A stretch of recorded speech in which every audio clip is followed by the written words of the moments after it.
Y'all, I'm so sorry. I'm so sorry for everything that's going on right now.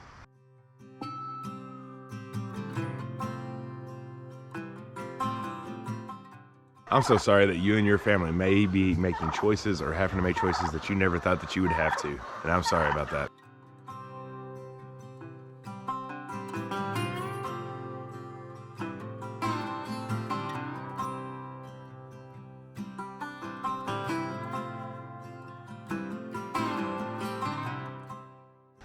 There's a reason, at least my family has chosen to live this kind of lifestyle, the sustainable lifestyle.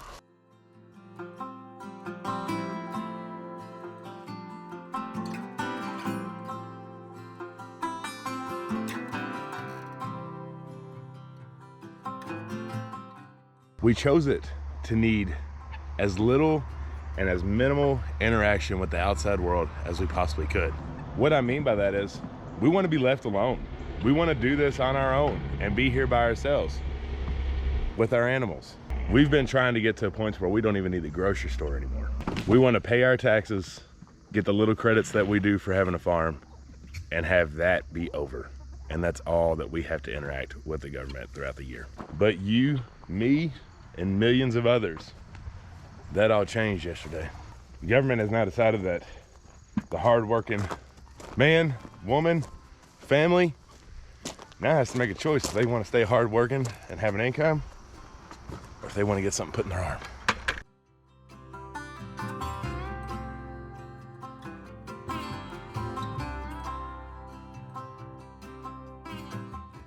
We now, I didn't hear a date. I'm not sure if there's a timeline that's been put onto this. But for any of us that are not vaccinated at this time, and that is 100% our choice, 100% our choice to be able to make that. I know to a lot, it's like, it's just a shot, just get it.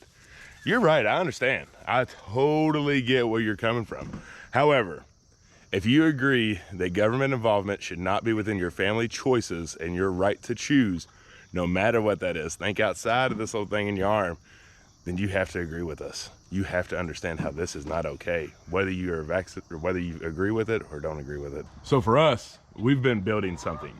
We knew where our end goal wanted to be. I did not want to have a full-time job. I wanted to be able to be completely self-employed here, right here on this property. Sometimes God says, hey, your timeline ain't my timeline. We have an order to do things here. And you don't have to know how, you just have to know who. And I know that God has got a plan.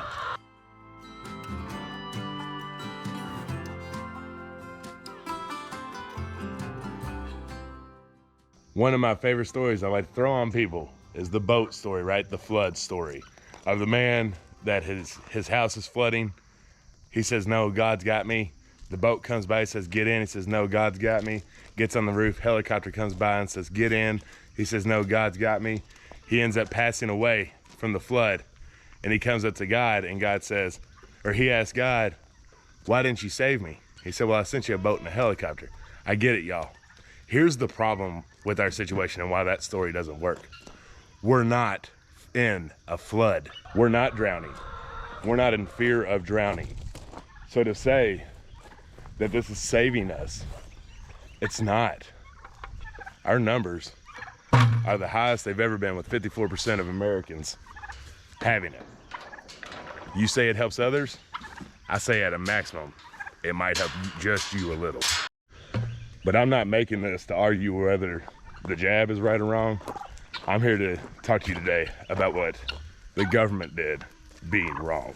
Try not to fear, try to trust, because there's gonna be more to come. This is just the beginning. There is obviously a threshold number or something that they're trying to reach in a very fast-track timeline, and that's why these mandates are coming out. It's mandate on top of mandate on top of mandate. A lot of people ask us, is this legal? Is it not legal? I think that's out the window, y'all. The government is making whatever they want legal at this time. And it's showing. This is not a conspiracy theory. It is showing itself. Yesterday, it showed itself that we can throw in mandates and executive orders everywhere they want to.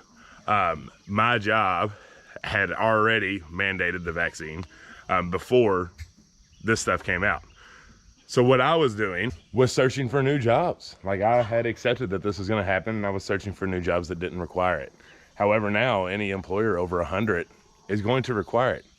Yeah, he threw the asterisk and said you can have weekly testing, but that's not going to happen. That's going to have to come out of the company's dime. They're not going to be, most of these companies are not going to be set up to have weekly testing ran on all of their employees that are not vaccinated. So it's get it or don't is what it's going to boil down to. So what I'm asking you, every single one of you watching this video, to do today, tomorrow, for the rest of this year, as long as this stuff is going around, is to fight. Protest peacefully, because it's happening. You're just not seeing it. There are protests happening everywhere from people that are about freedom of choice when it comes to getting this or not getting this on both sides of the aisles. It's okay. But the biggest thing that we need to do is not break apart between us. There's one person, one government doing this. Don't let it break the love and the bond that us as Americans have for one another. Don't do it. Open your eyes. Understand. Understand that this is not okay. And if you agree to this one, here comes the booster right down the line. Here comes the next booster. And then what is it going to turn into? A flu shot that is like every 3 months that we have to take? When does it end if we don't stand up and speak right now? So for us, specifically what we're doing, I'm going to get fired. You know, I'm going to put the cards in their hands. They're the ones that are dealing this out. I'm going to go as long as I possibly can there. I'm not going to quit. Don't quit. Make this uncomfortable for everyone. You were called to be different. If it was easy, if everything in life was easy, God would have wrote the easy Bible way. Do the easy stuff, not the hard stuff. Because the hard stuff is where we figure out who we are and what He is. Because He is everything. And you don't find that making the easy choices. So I'm going to get fired eventually if they pull the trigger, when they pull the trigger. And I'm not telling you to go do that yourself. I'm telling you to make your family choice. If you and your family choose that you're comfortable to get this, go do it. If you and your family choose not to get this, don't let the government force that choice on you. You stay strong with your family and your family values and morals, and you do what's best for you. But what are we supposed to do about money, right? That's going to be the kicker. We're here to provide for our families. We're here to provide. But you know what? Who else is going to provide for us? God. And I'm not saying He's going to rain money down from the sky that you can just take. You're going to be faced with hard times. We're going to be faced with hard times. We're making plans to figure out what happens if we lose this place because we can't afford it. Those are discussions that you have to have and you have to plan for. There is a way. It's just the hard way. So I'll leave you with this. I love you. I love you so much. Your family loves you. Your friends love you. Jesus loves you. The government doesn't and never will. They will never have your best interest at heart. They will never tell you 100% the truth. You have to be able to think for yourself without outside influence. Make your decision. Don't let anyone else make it for you. And speak up. Quit hiding. This is impacting all of our lives. We don't like talking about these kinds of things because it doesn't impact us. We try to stay here by ourselves, like I said. We want to pay our taxes and move on. And we want to be sustainable and grow our own lives. But this is directly impacting all of us in the farming, homesteading community. You have to speak up. Other channels, come on. People, come on. Say something. Let your voice be heard. This is not okay. Stand up. Let's do this.